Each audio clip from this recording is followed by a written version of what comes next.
Today, I'd like to welcome to our stage author and mathematician Seriously Peter. Her talk today will address a current social media trend. Why do they hate us? Please extend a warm welcome to Seriously Peter.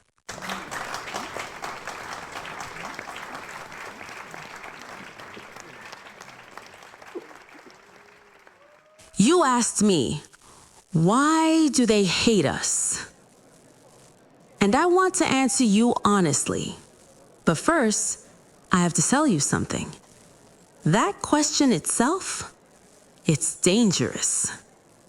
Not because injustice isn't real, but because of what that question does to your mind.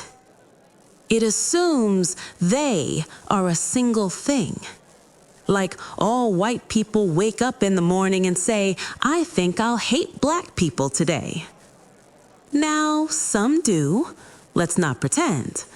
But turning those into everybody does something to your world.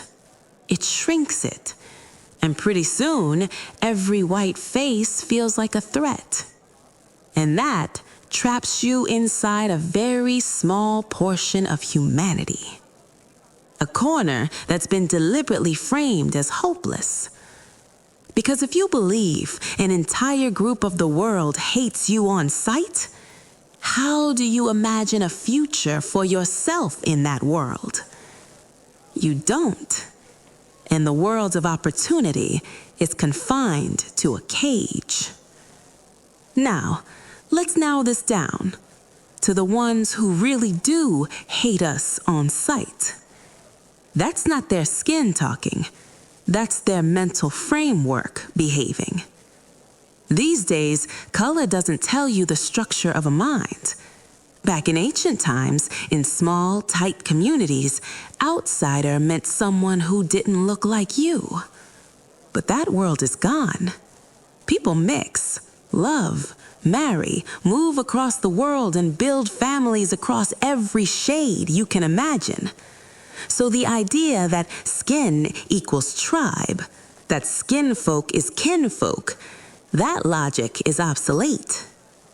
The belief that every white man wants to hang me is just as backwards as saying every black man wants to shoot me. That's fear talking, the fear that confuses color with mental framework. Now, there are white men that I call my alabaster brothers, and I know others who practice noose knot tying to relieve their anxiety. Dexterous, muscle memory, imagining the opportunity to be rid of me. Same race, different internal frameworks. Unfortunately, the noose knot tiers have major influence over socio-political interests. These are the ones who say that black people are subspecies, only 3/5 of a human. Something to use, something to control, something to profit from.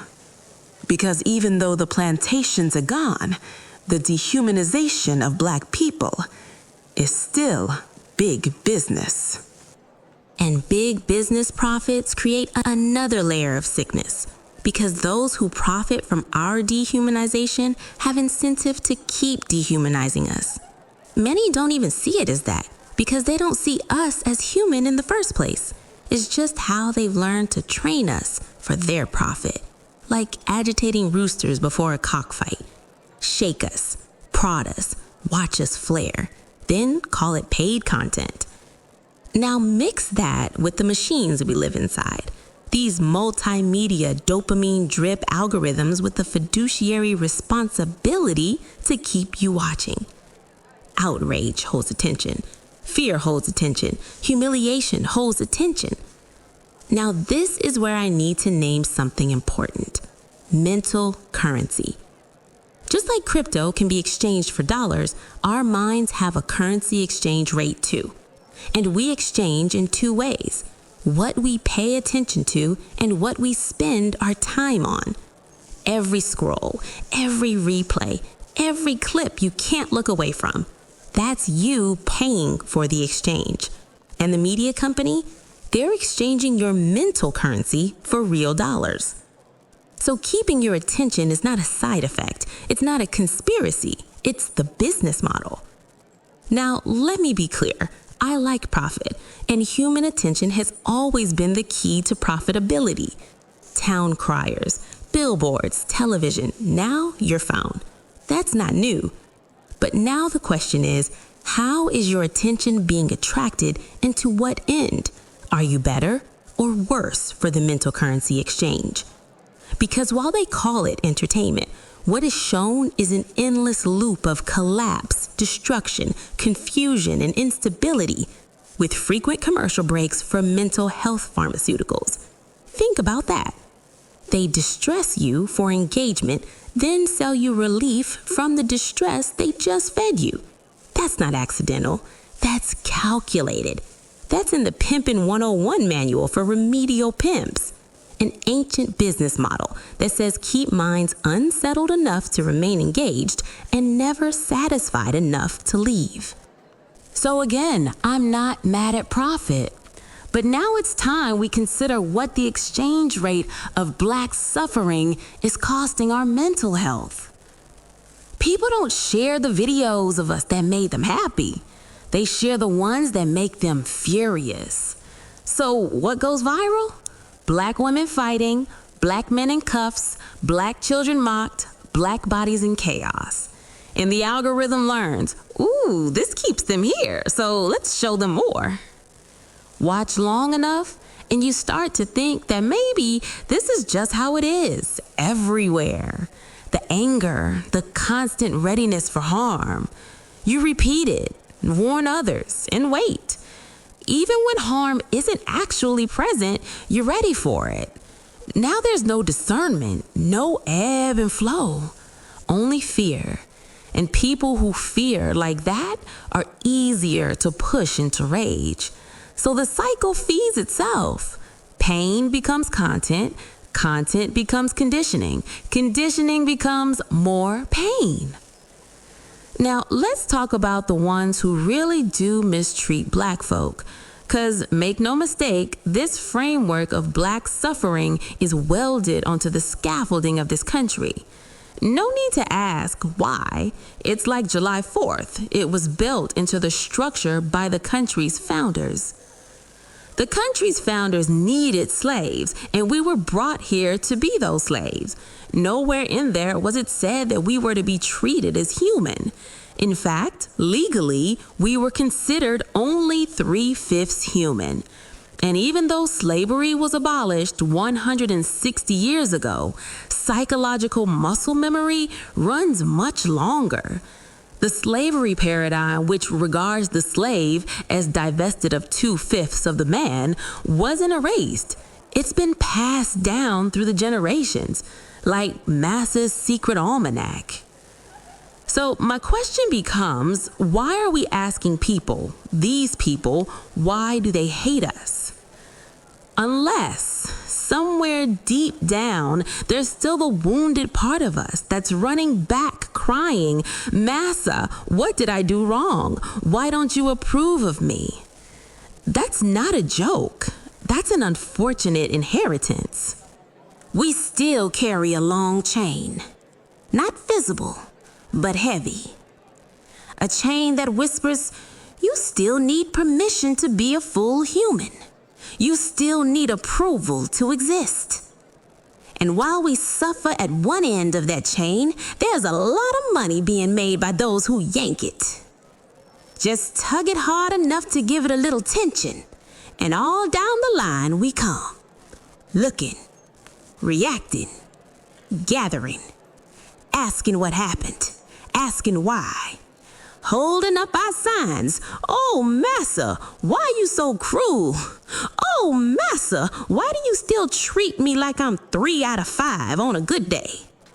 Oh, Massa, why do you hate us? But in Massa's framework, it isn't hatred. This is how the 3/5 persons are supposed to be treated, and it's his duty to yank the chain. Our cries don't change his mind. They only prove to him that he's doing a good job in keeping the chain tucked. So that leaves us 2 choices. Be obedient to the tension of the chain, or Get off Massa's damn chain. All right now. Now, believe me, I had to learn the hard way that getting off that chain is more than just saying it. I used to hear the conscious brothers and sisters proclaim, "We're still in slavery. Free your mind." And I didn't get it. Not really. I saw drugs, crime, and dreams buried early, but no plantations. But then I learned that the plantations weren't gone. They were metamorphosed into an unseen but very real psychological slavery. This psychological slavery is a thread woven into the descendants of chattel slaves that says white approval is still necessary for our safety, for our freedom, and for our success. And in this country, it's true more often than not. Because no matter how black-owned you are, there's still a line to toe. A gatekeeper, a banker, a supplier, a lawman. Someone who will brush the edge of disrespect just for the chance to remind you of where they think you should stand. But in the public eye, that thread is a full iron chain, complete with shackles attached to key figures. 50 years ago, it took dogs and fire hoses. Now, it just takes a feed and clickbait, 24 hours a day, and they don't even have to do it themselves. They pay these key figures to yank the chain and cause tension. Because you're less likely to resist being on the chain gang if your favorite star is modeling the chain links. So when you ask me, why do they hate us?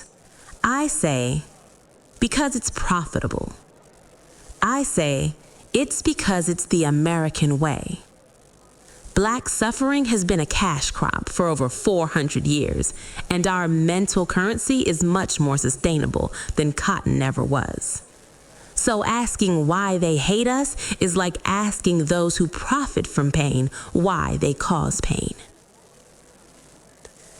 Then again, it could just be because Massa's secret almanac says, never treat your slaves like fool people, lest they be considered your equal. Now, I believe a day will come when Massa's secret almanac is no longer the go-to manual. A time when people are loved or hated based on who they are. A time when people think better about themselves and each other. Probably not in my lifetime, but the day will come. Just as sure as the tides roll in a way, we'll raise a generation of people who don't seek out Black suffering as a source of amusement and satisfaction.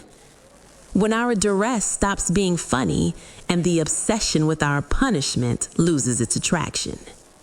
Then maybe we'll feel free enough to live as part of the world's community and not as slaves in our own. That time is still a ways off, to be enjoyed by generations that have yet to be born. But we can begin the process for them.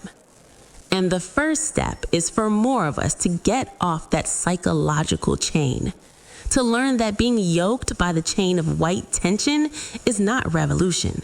It's still slavery. To stop training our minds to seek permission to be human. To stop telling our children that they're inherently limited in what they can do, see, or become.